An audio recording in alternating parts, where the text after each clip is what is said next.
Hallo, heute zeige ich euch, wie man sich kratzen tut. Dafür brauchen wir nur unsere Hände und die Finger müssen wir dazu krümmen.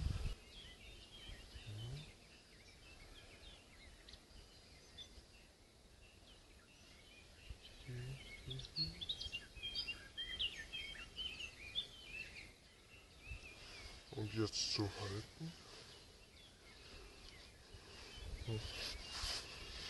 Und bei der anderen Hand genauso.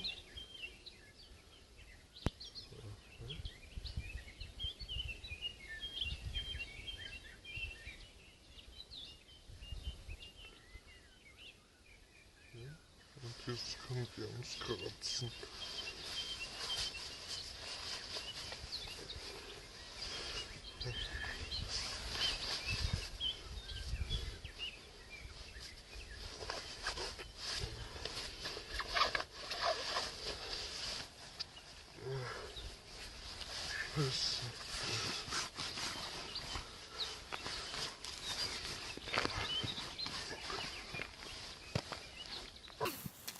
Das war's dann. Bis zum nächsten Mal.